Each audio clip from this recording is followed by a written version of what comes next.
سن 2 ہجری میں روزہ فرض ہوا۔ حضور نے 11 ہجری کو رمضان سے قبل ہی ربیع الاول شریف کے مہینے میں انتقال فرمایا۔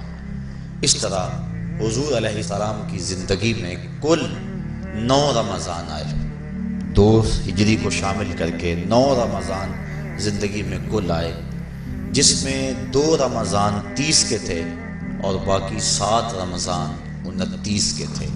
اور یہ بات ذہن میں رہے کہ روزے 29 ہوں یا 30 ہوں، اللہ ثواب 30 کا ہی عطا فرماتا۔ جس طرح کوئی شخص بھول کر کھا لے تو حدیث میں آتا اس کو اللہ نے کھلایا، اس کو اللہ نے پلایا، تو وہ اس نے کھا بھی لیا، اس نے پی بھی لیا، لیکن اس کا روزہ بھی باقی رہا۔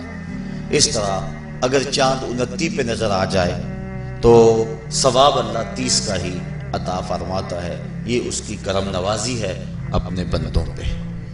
تو روزہ ڈھال ہے اور جہنم سے آزادی کا ایک اہم ذریعہ ہے۔ روزہ اللہ اور بندے کے مابین ایک راز ہے۔ روزہ نور ہے، ضیاء اور روشنی ہے، اور آقا کریم صلی اللہ علیہ وآلہ وسلم نے روزے کی فضیلت بیان کرتے ہوئے ارشاد فرمایا کہ ہر شے کی کوئی زکوٰۃ ہوتی ہے، انسان کے جسم کی زکوٰۃ روزہ ہے۔ اگر روزہ رکھے گا تو جسم زکوٰۃ ادا کرے گا۔ جس طرح زکوٰۃ سے مال پاک ہوتا ہے، روزے سے جسم پاک ہو جاتا ہے۔ اور روزہ ویسے بھی انسان کے لیے شفا کا پیام ہے۔ فرمایا کہ سحری کھایا کرو، چونکہ سحری کے کھانے کے اندر بھی اللہ نے برکت رکھی ہے۔ تو یہ ماہ سیام اپنے دامن میں برکتیں لے کر، رحمتیں لے کر نازل ہوتا ہے۔ اس کا پہلا حصہ رحمت، درمیانی حصہ مغفرت اور آخری حصہ جہنم سے آزادی کا مجدہ جاں فضا ہے۔ حدیث میں آتا ہے کہ اللہ نے میری امت کو رمضان المبارک کے روزے کے حوالے سے 5 چیزیں ایسی عطا کی ہیں جو اس سے قبل کسی امت کو نصیب نہیں ہوئی۔ ایک تو یہ کہ رمضان المبارک کے اندر روزہ رکھنے والے کے معدے سے جو بو نکلتی ہے، اللہ کو وہ مشک سے زیادہ محبوب ہے۔ دوسری بات کہ جب ماہ سیام آتا ہے تو شیاطین کو جکڑ دیا جاتا۔ تیسری بات کہ روزے دار جب تک روزے میں رہتا ہے، فرشتے اس کے لیے مغفرت کی دعائیں کرتے رہتے۔ اور چوتھی بات، جب ماہ سیام کی آخری رات آتی ہے تو اس کے سارے گناہوں کو بخش دیا جاتا ہے اور اس کو جہنم سے آزادی کا پروانہ مل جاتا ہے۔ آج کی اس نشست میں روزہ اور اس کے ثمرات کے حوالے سے کچھ گفتگو آپ کے گوش گزار کروں گا۔ اللہ تعالیٰ میری زبان پہ کلمۃ الحق جاری فرمائے۔ قرآن مجید سے جو آیت نور میں نے آپ کے سامنے تلاوت کرنے کا شرف حاصل کیا، اس میں اللہ تعالیٰ جل شانہ نے ارشاد فرمایا، اے ایمان والو، تمہارے اوپر روزے فرض کر دیے گئے جس طرح تم سے پہلوں پہ فرض کیے گئے تھے، تاکہ تمہیں تقوی ملے۔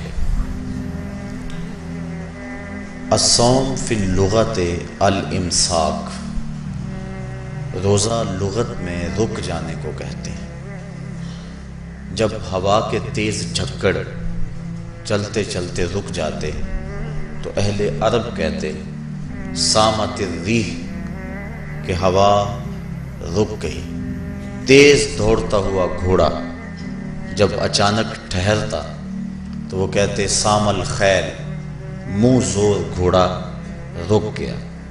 تو روزے کو بھی روزہ اس لیے کہا جاتا ہے کہ نفس کا سرکش اور منہ زور گھوڑا رمضان میں رک جاتا ہے، اور جو اللہ کے حکموں کو ڈٹائی سے توڑتے ہیں رمضان میں ان کے سر بھی سجدوں میں دیکھیں۔ تو اس لیے صوم کو صوم کہا جاتا ہے کہ اس میں انسان گناہوں سے رک جاتا ہے۔ شریعت اسلامیہ میں طلوع فجر ثانی سے غروب آفتاب تک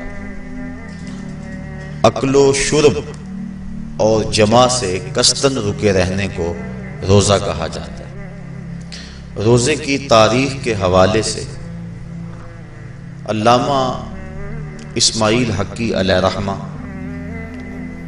تفسیر روح البیان میں لکھتے ہیں کہ ملک تحمورس ثالث کے دور میں قحط پڑا۔ یہ حضرت آدم علیہ السلام کی اولاد سے تیسرا بادشاہ ہوا ہے، تو اس نے اپنی قوم کو حکم دیا کہ وہ ایک وقت کا کھانا کھائیں اور ایک وقت کا کھانا بچا کر قحط زدہ علاقوں میں بھیجیں تاکہ دکھیوں اور مجبوروں کی مدد ہو سکے۔ ملک تحمورس الثالث کے اس حکم کو قوم نے قبول کیا اور ایک وقت کا کھانا بچا کر کے قحط زدہ علاقوں میں بھیجا۔ اس قوم کی یہ ادا اللہ کو پسند آ گئی تو اللہ نے اس کو عبادت قرار دے دیا۔ پھر اس کے بعد ہر نبی پر روزہ فرض ہوا۔ کما کتب علی الذین من قبلکم، اس پہ شاہد عادل ہے۔ حضور علیہ السلام فرضیت روزہ سے قبل ایام 20 کے روزے رکھا کرتے تھے۔ ہر ماہ کی 13، 14 اور 15 تاریخ کو قمری تقویم کے حساب سے جو روزے رکھے جاتے ہیں ان کو ایام 20 کے روزے کہا جاتا ہے۔ لیکن اس کے بعد پھر عاشورہ کا روزہ حضور نے معمول بنایا، اور اس کو کسی صورت بھی حضور اور صحابہ ترک نہیں کرتے تھے۔ فصام رسول اللہ وامر بصیامہ، حضور نے خود بھی روزہ رکھا اور صحابہ کو بھی حکم دیا کہ یہ روزہ رکھیں۔ لیکن جب سن 2 ہجری کو واقعہ بدر سے 1 مہینہ قبل 17 شعبان المعظم کو جب روزہ فرض کیا گیا تو پھر حکم دے دیا گیا۔ حضرت عائشہ صدیقہ رضی اللہ تعالی عنہا سے روایت ہے کہ فرمایا اب جس کا جی چاہے عاشورے کا روزہ رکھے اور جس کا جی چاہے ترک کر دے، لیکن اس سے قبل وہ روزہ رکھنا امت پر ضروری تھا۔ اب ایام معدودہ یعنی گنتی کے دن، اور وہ 29 یا 30 دن ہیں، ان کے روزے امت پر فرض کر دیے گئے۔ سن 2 ہجری میں روزہ فرض ہوا۔ حضور نے 11 ہجری کو رمضان سے قبل ہی ربیع الاول شریف کے مہینے میں انتقال فرمایا۔ اس طرح حضور علیہ السلام کی زندگی میں کل 9 رمضان آئے، 2 ہجری کو شامل کر کے 9 رمضان زندگی میں کل آئے، جس میں 2 رمضان 30 کے تھے اور باقی 7 رمضان 29 کے تھے۔ اور یہ بات ذہن میں رہے کہ روزے 29 ہوں یا 30 ہوں، اللہ ثواب 30 کا ہی عطا فرماتا۔ جس طرح کوئی شخص بھول کر کھا لے تو حدیث میں آتا اس کو اللہ نے کھلایا، اس کو اللہ نے پلایا، تو وہ اس نے کھا بھی لیا، اس نے پی بھی لیا، لیکن اس کا روزہ بھی باقی رہا۔ اس طرح اگر چاند 29 پہ نظر آ جائے تو ثواب اللہ 30 کا ہی عطا فرماتا ہے۔ یہ اس کی کرم نوازی ہے اپنے بندوں پہ۔ تو روزہ ڈھال ہے اور جہنم سے آزادی کا ایک اہم ذریعہ ہے۔ روزہ اللہ اور بندے کے مابین ایک راز ہے۔ روزہ نور ہے، ضیاء اور روشنی ہے، اور آقا کریم صلی اللہ علیہ وآلہ وسلم نے روزے کی فضیلت بیان کرتے ہوئے ارشاد فرمایا کہ ہر شے کی کوئی زکوٰۃ ہوتی ہے، انسان کے جسم کی زکوٰۃ روزہ ہے۔ اگر روزہ رکھے گا تو جسم زکوٰۃ ادا کرے گا۔ جس طرح زکوٰۃ سے مال پاک ہوتا ہے، روزے سے جسم پاک ہو جاتا ہے۔ اور روزہ ویسے بھی انسان کے لیے شفا کا پیام ہے۔ فرمایا کہ سحری کھایا کرو، کیونکہ سحری کے کھانے کے اندر بھی اللہ نے برکت رکھی ہے۔ تو یہ ماہ صیام اپنے دامن میں برکتیں لے کر، رحمتیں لے کر نازل ہوتا ہے۔ اس کا پہلا حصہ رحمت، درمیانی حصہ مغفرت، اور آخری حصہ جہنم سے آزادی کا مجدہ جاں فضا ہے۔ حدیث میں آتا ہے کہ اللہ نے میری امت کو رمضان المبارک کے روزے کے حوالے سے 5 چیزیں ایسی عطا کی ہیں جو اس سے قبل کسی امت کو نصیب نہیں ہوئی۔ ایک تو یہ کہ رمضان المبارک کے اندر روزہ رکھنے والے کے معدے سے جو بو نکلتی ہے اللہ کو وہ مشک سے زیادہ محبوب ہے۔ دوسری بات کہ جب ماہ صیام آتا ہے تو شیاطین کو جکڑ دیا جاتا ہے۔ تیسری بات کہ روزے دار جب تک روزے میں رہتا ہے فرشتے اس کے لیے مغفرت کی دعائیں کرتے رہتے ہیں۔ اور چوتھی بات، جب ماہ صیام کی آخری رات آتی ہے تو اس کے سارے گناہوں کو بخش دیا جاتا ہے اور اس کو جہنم سے آزادی کا پروانہ مل جاتا ہے۔ بلکہ ایک صحابی نے حضور سے عرض کی کہ آقا کریم، جو یہ جہنم سے آزادی کا پروانہ مومن کو ملتا ہے تو کیا یہ لیلۃ القدر کی رات ہے؟ تو آقا کریم نے فرمایا نہیں، جب مزدور اپنی مزدوری مکمل کرتا ہے، جب اس کی دہاڑی پوری ہو جاتی ہے تو پھر اس کو اس کا مالک کچھ دیتا ہے، تو یہ جو اس کو بخشش اور مغفرت کا مجدہ جاں فضا دیا جاتا ہے یہ اس کی مزدوری ہے۔ اور فرمایا کہ جو لیلۃ القدر کی برکتیں اس کو حاصل ہوتی ہیں یہ اس کے علاوہ ہیں۔ اور یہ اللہ تعالیٰ جل شانہ نے خاص کرم نوازی فرمائی بندہ مومن پر کہ اس کو یہ بابرکت رات عطا فرمائی۔ اور 5ویں فضیلت جو اس کو دی گئی، روزہ دار کو اور حضور سے قبل جو امتوں میں لوگ روزے رکھتے تھے یہ فضیلتیں ان کو نہیں عطا کی گئی۔ جنت کو پورا مومن کے لیے آراستہ و پیراستہ کیا جاتا ہے۔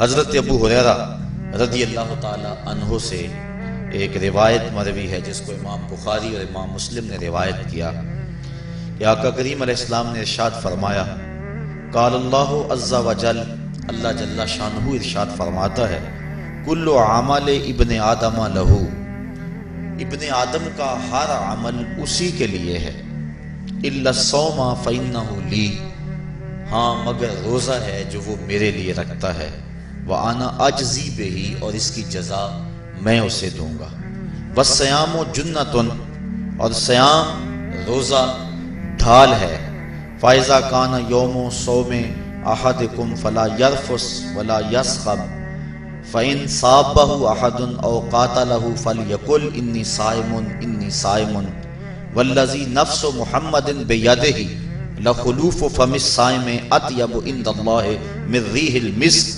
لِلصَّائِمِ فَرْحَتَانِ يَفْرَحُهُمَا إِذَا أَفْطَرَ فَرِحَ بِفِطْرِهِ وَإِذَا لَقِيَ رَبَّهُ فَرِحَ بِصَوْمِهِ۔ تو فرمایا کہ جب کوئی شخص روزہ رکھتا ہے تو اس کا یہ عمل اللہ کے لیے ہے اور اللہ تعالیٰ اس کی جزا دے گا۔ روزہ ڈھال ہے، جب کوئی شخص روزہ رکھے تو وہ اس کے اندر کوئی اللہ کی نافرمانی نہ کرے، یہاں تک کہ اگر اس کو کوئی شخص گالی بھی دے تو وہ یہ کہے کہ میرا روزہ ہے، میں صائم ہوں، میں نے روزہ رکھا ہوا ہے، یہ کہہ کے لڑنے والے کو، الجھنے والے کو ٹال دے۔ حضور نے ارشاد فرمایا، مجھے قسم ہے اس رب کی جس کے قبضے میں محمد کی جان ہے، کہ روزہ دار کے معدے سے جو بو نکلتی ہے اللہ کو وہ مسک یعنی کستوری کی خوشبو سے زیادہ محبوب ہے۔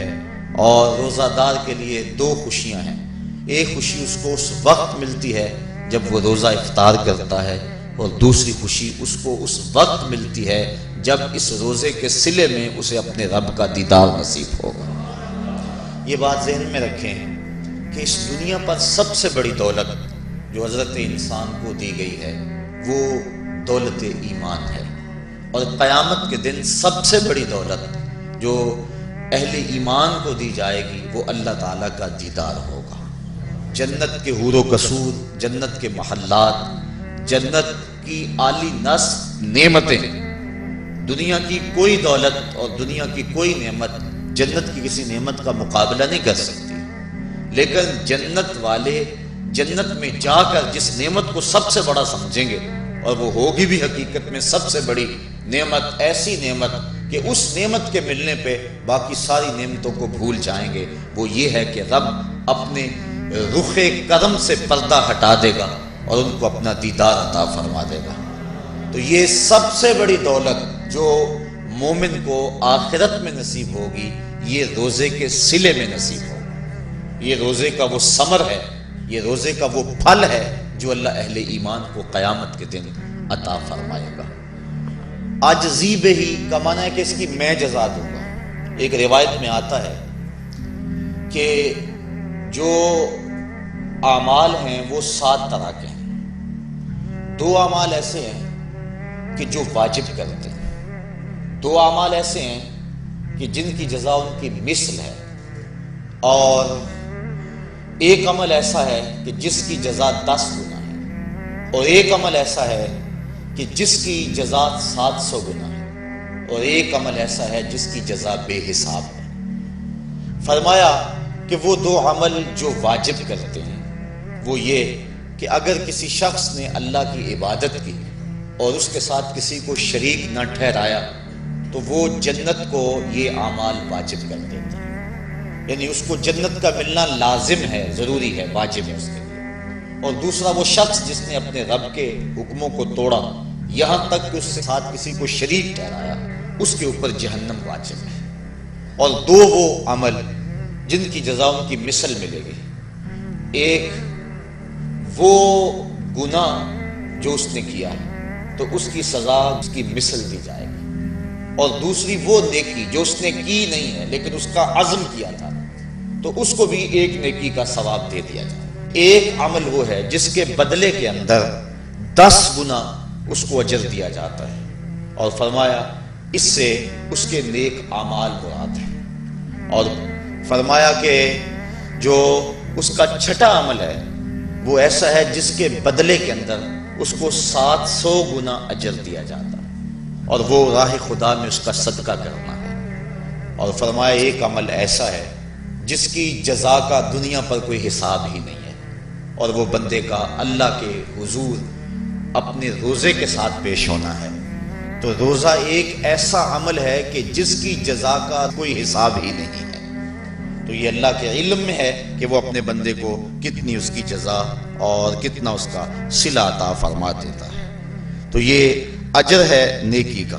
اور آقا کریم علیہ السلام نے ارشاد فرمایا روزہ ڈھال ہے اور جہنم سے بچنے کا ایک مضبوط قلعہ ہے۔ روزے کے من جملہ ثمرات میں سے ایک ثمرہ مرتبہ احسان کا حاصل ہونا۔ مرتبہ احسان کیا ہے؟ اس پہ حدیث جبریل میں آپ کے سامنے رکھنا چاہوں گا، جس کو امام بخاری نے اور دیگر ائمہ احادیث نے ذکر کیا ہے۔ مسجد نبوی کا ماحول تھا، مدینہ شریف کی فضائیں تھیں، صحابہ حضور کی صحبت میں جلوہ فراز تھے، نور بٹ رہا تھا، اجالے اتر رہے تھے، صحابہ کے من روشنی سے مالا مال تھے کہ حضرت عمر فاروق رضی اللہ تعالی عنہ فرماتے ہیں کہ ایک شخص آیا جس کی گھنی سیاہ داڑھی تھی اور اس کا سفید لباس تھا۔ ہم میں سے اسے کوئی جانتا بھی نہیں تھا، لیکن اپنے وجود کی تر و تازگی کی وجہ سے وہ مسافر بھی دکھائی نہیں دیتا تھا۔ چونکہ مسافر ہوتا تو آثار سفر اس کے بدن سے ظاہر ہوتے، لگتا تھا جس طرح یہی کسی گلی سے نکل کے آیا ہے، لیکن چونکہ وہ وہاں کا رہنے والا نہیں تھا، ہم میں سے اسے کوئی پہچانتا بھی نہیں تھا۔ اب وہ حضور کی خدمت میں آیا، فَأَسْنَدَ رُكْبَتَيْهِ إِلَىٰ رُكْبَتَيْهِ، اور اپنے گھٹنوں کو جوڑ کر حضور کے گھٹنوں کے ساتھ ملا کر بیٹھ گیا، اور حضور علیہ السلام سے عرض کرتا ہے کہ حضور مجھے خبر دیجئے کہ ایمان کیا ہے۔ حضور نے ارشاد فرمایا ایمان یہ ہے کہ تو اللہ پر ایمان لائے، اس کے رسول پر ایمان لائے، پچھلی کتابوں پہ ایمان لائے، اچھی بری تقدیر پہ ایمان لائے، فرشتوں پہ ایمان لائے۔ بتایا حضور نے تو اس نے کہا صدقتا، آپ نے سچ کہا۔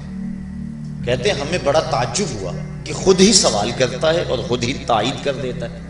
پھر کہنے لگا اسلام کیا ہے؟ تو حضور علیہ السلام نے فرمایا اسلام یہ ہے کہ تو نماز پڑھے، روزہ رکھے، حج کرے، زکوٰۃ ادا کرے، اراکین اسلام اس کو بیان کیے۔ کہنے لگا آپ نے سچ کہا۔ کہتے ہیں ہمیں پھر تعجب ہوا کہ خود ہی ایک بات کہہ رہا ہے اور خود ہی پھر اس کی تصدیق کر رہا ہے۔ کہتے ہیں پھر وہ پوچھتا ہے مل احسان، حضور احسان کیا ہے؟ تو حضور علیہ السلام نے جواباً فرمایا ان تعبد ربک کأنک تراہ، احسان یہ ہے کہ تو اللہ کی عبادت اس طرح کرے کہ گویا تو اسے دیکھ رہا ہے، اور اگر یہ کیفیت تجھے نصیب نہیں ہوتی تو کم از کم یہ کیفیت نصیب ہو جائے کہ وہ تجھے دیکھ رہا ہے۔ تو وہ کہنے لگا ہاں آپ نے سچ کہا۔ پھر اس کے بعد اس نے قیامت کی کچھ نشانیوں کے بارے میں سوال کیا، تو حضور علیہ السلام نے جواب مرحمت فرمائے۔ جب وہ شخص اٹھ کے چلا گیا تو حضور نے فرمایا عمر جانتے تھے یہ شخص کون ہے؟ کہا اللہ و رسولہ عالم، اللہ اس کا رسول خوب جانتا ہے۔ فرمایا ھذا جبریل، یہ جبریل امین تھا اور تمہیں تمہارا سکھانے کے لیے آیا تھا۔ جبریل نے جب امت کو دین سکھایا تو سب سے پہلے یہ بات سکھائی کہ حضور کی چوکھٹ میں بیٹھنے کا ادب کیا ہے۔ دونوں گھٹنے بچھا کر وہ اس طرح حضور کی چوکھٹ میں ادب کے ساتھ بیٹھا، اور اس کے بعد حضور سے اس نے سوالات کیے۔ تو فرمایا یہ جبریل امین تھے جو تمہیں تمہارا دین سکھانے کے لیے آئے تھے۔ تو جبریل امین نے جو دین سکھایا، جو چیزیں پوچھی وہ 3 چیزیں تھیں، ایمان کیا ہے، اسلام کیا ہے اور احسان کیا ہے۔ تو احسان تیسری چیز ہے جس کو ہم اپنی زبان کے اندر تصوف کہتے ہیں، جس کو ہم طریقت کا نام دیتے ہیں۔ تو اس کو درجہ احسان یا مرتبہ احسان کہا جاتا ہے، اور یہ دین کی روح ہے۔ جو لوگ طریقت کا انکار کرتے ہیں وہ دین کی روح کا انکار کرتے ہیں۔ تو حضور علیہ السلام نے جو طریقت بیان فرمائی وہ یہ تھی کہ اللہ کی عبادت تو اس طرح کرے کہ جس طرح تو اسے دیکھتا ہے۔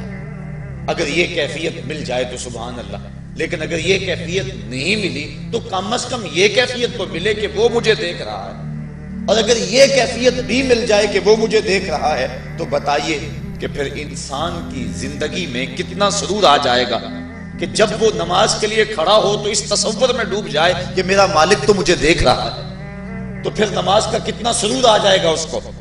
اور جب وہ کوئی اور نیک عمل کر رہا ہو تو اس تصور میں ڈوب جائے کہ میرا مالک میرے اوپر نگاہ لطف فرما رہا ہے، تو پھر اس کی کیفیت کا عالم کیا ہوگا۔ تو پہلی کیفیت کہ تو اسے دیکھ رہا ہے۔ حضرت علی المرتضیٰ رضی اللہ تعالی عنہ سے کسی نے پوچھا جس رب کی عبادت کرتے ہو کیا اس کو کبھی دیکھا بھی ہے؟ تو حضرت علی المرتضیٰ نے جواباً کہا لم اعبد ربا لم اراہ، اے صاحب کبھی کبھی کی بات کیا کرتا ہے، علی تو اتنی دیر تک سجدے سے سر ہی نہیں اٹھاتا جب تک اس کے جمال جہاں آرا سے فیض یاب نہیں ہو جاتا۔ حضرت داتا گنج بخش علی حجویری علیہ رحمہ کشف المعجوب کے اندر ایک حدیث نقل کرتے ہیں کہ حضور علیہ السلام نے ارشاد فرمایا کہ فاقہ کشی اختیار کرو اور بھوک اور پیاس برداشت کرو، ممکن ہے کہ اس دنیا کے اندر تم اپنے دل کی آنکھوں سے اپنے رب کا مشاہدہ کرو۔ تو یہ جو مرتبہ احسان ہے، جو مومن کا مقصود ہے، وہ اس کو حاصل ہوگا روزہ رکھنے سے۔ اور اگر چلو کسی روزہ دار کو یہ کیفیت نہ ملے کہ وہ اپنے رب کے جمال جہاں آرا کو دیکھ لے، اس کے جلووں کو دیکھ لے، اس کے دیدار کی دولت سے مالا مال ہو جائے، اس کا دل اس کی محبت میں ایسا ڈوبے کہ وہ جدھر دیکھے اسی کے جلووں کو ہی دیکھتا چلا جائے، اگر روزہ دار کو ایسی دولت نہ بھی نصیب ہو تو کم از کم روزہ دار کو یہ دولت تو ضرور ملے گی کہ وہ اس احساس میں ڈوب جائے گا کہ میرا رب مجھے دیکھ رہا ہے۔ گناہگار سے گناہگار شخص بھی کڑکتی ہوئی دوپہر میں ٹھنڈا پانی دستیاب ہونے کے باوجود ایک گھونٹ بھی حلق سے نیچے نہیں اتارتا، کیوں؟ اس لیے کہ میرا مالک تو مجھے دیکھ رہا ہے۔ تو یہ احساس اس کو آیا کہ نہ آیا؟ کاش کہ رمضان میں یہ نور جو ہم کو نصیب ہوتا ہے، یہ رمضان کا خاص نور ہے، مرتبہ احسان سے پھوٹتا ہوا یہ اجالا رمضان میں ایک گناہگار سے گناہگار شخص بھی حاصل کر لیتا ہے کہ وہ اس احساس میں ڈوب جاتا ہے کہ میرا مالک مجھے دیکھ رہا ہے۔ کاش کہ وہ اس کو اندر سمو لے اور اس کو دل کی ایک ایک پرت پہ رکھ لے اور اس کو سجا لے اور اس دولت کو پھر جانے نہ دے تو پھر اس کے لیے گناہ کرنا مشکل ہی نہیں محال ہو جائے گا۔ اس احساس سے پانی نہیں پیتا کہ میرا اللہ مجھے دیکھ رہا ہے، تو کیا مجھے یہ بتاؤ کہ جب وہ دکان پہ بیٹھ کے ڈنڈی مارتا ہے کہ اللہ اس وقت نہیں دیکھتا؟ جب وہ کسی کی جیب کاٹتا ہے اللہ اس وقت نہیں دیکھتا؟ جب وہ رشوت لے رہا ہوتا ہے اللہ اس وقت نہیں دیکھتا؟ کہ اللہ تعالیٰ صرف رمضان میں دیکھتا ہے، غیر رمضان میں نہیں دیکھتا؟ تو یہ احساس کاش کہ اس کے ساتھ لگ جائے کہ میرا مالک مجھے دیکھ رہا ہے، تو پھر گناہ کرنا مشکل ہی نہیں ناممکن ہو جاتا ہے۔ 7ویں کوٹھڑی میں جب سارے دروازے بند کر کے بت کے اوپر موٹا کپڑا ڈال کے زلیخا بولی ہے طلق یوسف اب آ جاؤ نا، اب تو کوئی نہیں دیکھ رہا ہے، تو یہی احساس تھا جس نے روشنی دی۔ قال معاذ اللہ، کہا اللہ کی پناہ، تو اپنے معبود سے موٹی چادر ڈال کر چھپ گئی، لیکن میرا خدا تو 7ویں کوٹھڑی میں بھی دیکھ رہا ہے۔ پھر اتنی روشنی برسی، اتنے اجالے اترے کہ گناہ کیا، گناہ کا تصور بھی محال ہو گیا۔ تو یہ یقین، یہ اذعان کہ میرا مالک مجھ کو دیکھ رہا ہے، انسان کے لیے گناہ کو مشکل ہی نہیں ناممکن بنا دیتا ہے۔ اور میرے اور آپ کے آقا و مولا نے فرمایا سبعۃ یظلھم اللہ تعالی فی ظلہ یوم لا ظل الا ظلہ، امام عادل وشاب نشا فی عبادت اللہ ورجل قلبہ معلق بالمساجد ورجل دعته امرأة ذات منصب وجمال فقال انی اخاف اللہ ورجلان تحابا فی اللہ اجتمع علیہ وتفرقا الیہ ورجل تصدق بصدقۃ فاخفاها حتى لا تعلم شماله ما تنفق يمينه ورجل ذکر اللہ خالیا ففاضت عیناہ او کما قال۔ حضور ارشاد فرماتے ہیں کل قیامت کے دن جب کوئی سایہ نہیں ہوگا، 7 اشخاص ایسے ہیں اللہ تعالیٰ جنہیں اپنے عرش کا ٹھنڈا سایہ نصیب فرمائے گا۔ حدیث طویل ہے اور مجھے وقت کے گزرنے کا شدت سے احساس ہے، میں اپنا مقصود آپ کے سامنے رکھوں گا۔ چوتھا شخص وہ وَرَجُلٌ دَعَتْهُ امْرَأَةٌ ذَاتُ مَنْصَبٍ وَجَمَالٍ فَقَالَ إِنِّي أَخَافُ اللَّهَ۔ چوتھا وہ شخص جس کو کسی عورت نے دعوت گناہ دی، اور وہ عورت کوئی معمولی عورت نہیں تھی، ذات و منصب و جمال، ایک روایت میں ذات و حسب و جمال، یعنی منصب اور جمال کی مالکہ تھی، یا حسب و نسب اور جمال کی مالکہ تھی، اور اس نے نوجوان کو دعوت گناہ دی۔ اب قدموں میں حسن خود بخود بچھنے کے لیے بےتاب ہے، تو جب جذبات انگڑائیاں لے رہے ہوں، جوانی چوبن پہ ہو اور آرزویں مچل رہی ہوں اور حسن خود قدموں میں بچھنے کے لیے بےتاب ہو، تو پھر اپنی خواہشات کو لگام کون دے گا؟ لیکن اگر کسی نے اس وقت یہ کہہ کے اس کی پیشکش کو ٹھکرا دیا انی اخاف اللہ، میں تیری بات کیسے مانوں، مجھے رب سے بڑا ڈر لگتا ہے۔ حضور فرماتے ہیں جب کسی عورت نے اس کو دعوت گناہ دی، یا کوئی مرد کسی عورت کو دعوت گناہ دینے لگا، تو اس نے کہا انی اخاف اللہ، میں تیری بات نہیں مان سکتا کہ مجھے اللہ سے ڈر لگتا ہے۔ حضور فرماتے ہیں کل قیامت کے دن جب سورج 7 میل پہ ہوگا اور زمین تانبے کی ہوگی، لوگ پسینے میں شرابور ہوں گے، اللہ پورے قہر و غضب اور جلال میں ہوگا، لوگ برہنہ اٹھائے جائیں گے، پسینے سے شرابور ہوں گے، ندامت ان کے چہرے پہ چڑھی ہوئی ہوگی، لیکن 7 اشخاص میں سے ایک شخص یہ ہے کہ قیامت کے دن جب کوئی سایہ نہیں ہوگا، اللہ اسے اپنے عرش کا ٹھنڈا سایہ نصیب فرما دے گا، کہ جس نے برائی کو یہ کہہ کے ٹھکرا دیا کہ میرا رب مجھے دیکھ رہا ہے اور میں اس سے خوف کھاتا ہوں۔ امام یافعی نے روض الریاحین کے اندر یہ واقعہ لکھا ہے کہ ایک نوجوان کپڑے کی دکان پہ کام کرتا تھا، ایک عورت آئی، اس کا اس جوان پہ دل آ گیا، اس نے کپڑا ضرورت سے زیادہ خرید لیا اور مال کے دکان سے کہنے لگی جوان کو میرے ساتھ بھیج دو، میری گٹھڑی بھاری ہے، گھر چھوڑ آئے۔ مال کے دکان اس کی نیت سے آگاہ نہ ہو سکا، اس نے نوجوان کو ساتھ بھیج دیا۔ جب وہ اس کو گھر لے گئی، اندر داخل کر کے دروازہ بند کر لیا اور دعوت گناہ دینے لگی۔ اس نوجوان نے کہا انی اخاف اللہ، میں اللہ سے ڈرتا ہوں، لیکن وہ ڈرتا تھا، وہ تو نہیں ڈرتی تھی۔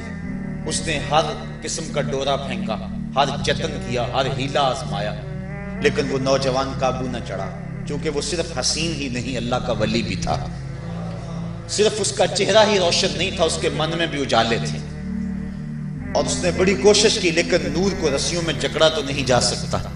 خیر اس نوجوان کے دل میں آیا کہ یہ شیطان کا خطرناک روپ ہے، کہیں ایسا نہ ہو کہ میں اس کے پنجے میں پھنس جاؤں۔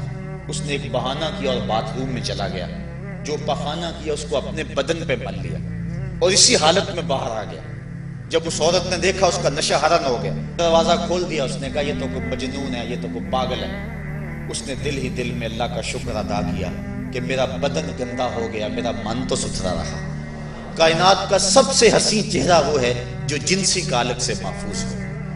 تو وہ باہر گیا اور باہر ایک چشمہ ابل رہا تھا، وہاں جا کے اس نے غسل کیا۔ امام یافعی لکھتے ہیں جب تک وہ زندہ رہا اس کے جسم سے مشک و عنبر کی خوشبو آیا کرتی تھی، اور جب وہ مر گیا لوگوں نے اس کو دفن کر دیا، یہ خوشبو اس کی قبر کی مٹی سے بھی آیا کرتی تھی۔ تو جو اللہ سے ڈرا کہ میرا مالک مجھے دیکھ رہا ہے، تو اللہ تعالیٰ اس کی کیسی ناز برداریاں فرماتا ہے، اس کے اوپر کتنے کرم اس کے اترتے ہیں۔ تو کہا کہ وہ شخص جس نے اللہ سے ڈر کر گناہ کو چھوڑا، کل قیامت کے دن جب کوئی سایہ نہیں ہوگا اللہ اسے اپنے عرش کا ٹھنڈا سایہ نصیب فرما دے گا۔ تو یہ رمضان کا فیض ہے کہ انسان بے شمار گناہوں کے باوجود بھی تڑپتی کڑکتی دوپہر کے اندر بھی ٹھنڈا پانی اپنے منہ کے قریب بھی نہیں لاتا، وضو کرتے ہوئے بھی احتیاط کرتا ہے، غسل کرتے ہوئے بھی احتیاط کرتا ہے کہ کوئی قطرہ حلق سے نیچے اتر نہ جائے، اس احساس میں کہ میرا رب مجھے دیکھ رہا ہے۔ یار روزے کا اور کیا ثمرہ چاہیے کہ وہ جو دولت صوفیاء نے زندگیاں کھپا دی، جس دولت کو حاصل کرنے کے لیے، مرتبہ احسان کو پانے کے لیے روزے دار نے سحری کھائی، ابھی جو ہے وہ سحری کا وقت ختم ہوا تھا کہ یہ احساس اس کے ساتھ لگ گیا، اور وہ تنہائی کے اندر بھی اللہ سے ڈرتا ہے اور کھانے پینے سے باز رہتا ہے، اس تصور کے ساتھ کہ میرا مالک مجھے دیکھ رہا ہے۔ روزے کا ایک ثمر اور ایک پھل یہ ہے کہ بندے کو تقوی کا نور نصیب ہوتا ہے، اور اللہ تعالیٰ نے یہاں قرآن مجید کے اندر جہاں روزے کی فرضیت کا ارشاد فرمایا، وہاں ساتھ یہ بات فرمائی کہ اس لیے تمہارے اوپر روزہ فرض کیا گیا ہے تاکہ تم متقی بن جاؤ۔ یہ مقصد روزہ ہے، اللہ یہ چاہتا ہے، ورنہ اس کو کیا ضرورت ہے کہ بندے کو بھوکا اور پیاسا رکھے، وہ تو چاہتا ہے کہ یہ برائیوں سے باز آ جائے۔ بلکہ بخاری شریف کی حدیث ہے، حضور علیہ السلام نے ارشاد فرمایا من لم یدع قول الزور والعمل به فلیس للہ حاجۃ فی ان یدع طعامہ وشرابہ، جو شخص جھوٹ اور جھوٹے کام نہیں چھوڑتا اللہ کو اس کے بھوکا اور پیاسا رہنے کی کوئی ضرورت نہیں ہے۔ اللہ نہیں چاہتا کہ وہ بھوک اور پیاس کی مشقت گوارا کرے، اس کا تو مقصود یہ ہے کہ اس کے دل کے اندر اس کی خشیت پیدا ہو جائے، اسی لیے اس نے روزہ ہمارے اوپر فرض کیا ہے، ورنہ وہ کیسے چاہتا ہے کہ میرا بندہ بھوکا رہے؟ ایک ماں نہیں چاہتی کہ میرا بیٹا بھوکا رہے، اور جو 70 ماؤں سے زیادہ پیار کرتا ہے اس نے کیسے چاہ لیا کہ میرا بندہ بھوکا رہے؟ ماں کے پیار کو دنیا کے کسی ترازو پہ نہیں تولا جا سکتا، اور جو مالک ہے، ماں کو اتنا پیار بیٹے سے کس لیے؟ اس لیے کہ اس نے بیٹے کو جنم دیا، جس نے جنم دیا اس کو اتنا پیار ہے، تو جس نے تخلیق کیا اس کو کتنا پیار ہوگا؟ تو ماں نہیں چاہتی میرا بیٹا بھوکا رہے، تو مالک نے کیسے چاہ لیا؟ چلو آؤ پھر ماں کی گود میں آ جائے۔ ماں بیٹے کی آنکھ میں ایک آنسو بھی گوارا نہیں کرتی تھی، بیٹا ہو گیا بیمار، ماں لے گئی ڈاکٹر کے پاس، اس نے جو دوا تجویز کی وہ کڑوی تھی، ماں نے زبردستی لٹا لیا، بیٹا پیتا نہیں، ماں نے منہ کھولا اور کڑوے سیرپ کے قطرے اس کے حلق میں ٹپکا رہی، بچہ چیختا ہے، لیکن جو وہ سیرپ کے قطرے حلق سے نیچے اترتے چلے جاتے ہیں، ماں کو قرار آتا جاتا ہے، اس کو طمانینت ملتی جاتی ہے۔ ماں کیا صفاق ہو گئی؟ نہیں۔ اس کا پیار چھن گیا؟ نہیں۔ اس کی ممتا رخصت ہو گئی؟ نہیں۔ وہ تو بیٹے کی آنکھ میں ایک آنسو بھی گوارا نہیں کرتی تھی، اور اب تڑپتا ہوا بیٹا، لیکن ماں کے چہرے پہ طمانینت کا نور ہے۔ اصل بات یہ ہے کہ ماں جانتی ہے، بیٹا نہیں جانتا۔ ماں جانتی ہے چند لمحوں کی تکلیف ہے، نتیجہ شفا کی صورت میں برآمد ہوگا، اس لیے ماں کی نظر اس تڑپنے پہ نہیں ہے، ماں کی نظر اس نتیجے پہ ہے۔ مالک جو 70 ماؤں سے زیادہ پیار کرتا ہے وہ بھی نہیں چاہتا کہ میرا بندہ بھوکا اور پیاسا رہے، لیکن مالک کہتا ہے اس کے باوجود تو بھوکا اور پیاسا رہے گا، کیوں؟ لعلکم تتقون، میرے بندے تجھے تقوی کی بہاریں نصیب ہوں گی، تیرے من کو روشنی اور تیرے من کو اجالا نصیب ہو جائے گا۔ تو یہ تقوی نصیب ہوتا ہے روزے سے۔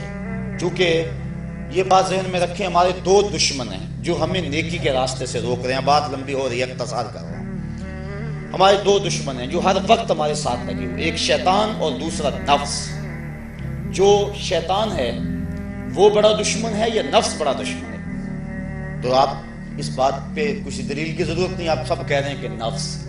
اور سادی سی بات ہے کہ شیطان آدمی کو بہکاتا ہے، لیکن شیطان جب خود بہکا، اس نے انکار سجدہ کیا، اس وقت کوئی دوسرا شیطان تو تھا نہیں. تو شیطان کو شیطان بنانے والا نفس ہے. تو یہ نفس شیطان سے بھی بڑا دشمن ہے. اکیلی جان دو دشمنوں کے نرغے میں، لیکن جب ماہ سیام آیا، سلسلۃ الشیاطین، حدیث میں آتا ہے شیاطین جکڑ دیے گئے. دو دشمنوں میں ایک دشمن ہمارے جکڑ دیے گئے. اب ایک دشمن ہمارا باقی ہے، نفس. اب نفس کا مقابلہ کر لیں گے تو شیطان چھٹ کر ہمارا کچھ نہیں کر سکے. لیکن اگر ہم نے اس موسم کے اندر اپنے نفس کا مقابلہ نہ کیا تو پھر ہم جو ہے وہ اس نفس کی شامت سے شیطان کے ہتھے بھی چڑھ جائیں گے. اب نفس کی تربیت کیسے کریں؟ اس کی تربیت بھی روزے سے ہوتی ہے. آپ کہیں گے وہ کیسے؟ تو شیخ فرید الدین عطار کا قول سناتا ہوں. شیخ فرید الدین عطار کون شخص ہے؟ کسی معمولی شخص کا نام شیخ فرید الدین عطار نہیں ہے. علامہ اقبال کے روحانی پیشوا، جن کو وہ مرشد رومی کہتے ہیں اور اپنے آپ کو مرید ہندی کہتے ہیں. اور یہ بات ذہن میں رکھیں کہ اقبال نے رومی کو ویسے پیر نہیں مان لیا، بڑا چن کے پیر تلاش کیا اقبال نے. بلکہ جب پیر دو ہوں اور دونوں ہی بڑے قابل ہوں اور مرید کے لیے مصیبت بن جائے کہ ادھر جاؤں کدھر جاؤں، امتحان تو اس وقت ہوتا ہے. اب اقبال کے لیے جو ہے وہ دو چیزیں تھیں، ایک رازی اور ایک رومی. اقبال کہتا تھا میں رومی کو پیر مانوں یا رازی کو پیر مانوں. چونکہ رازی استدلال کا شہنشاہ ہے اور اقبال فلسفے کا امام ہے.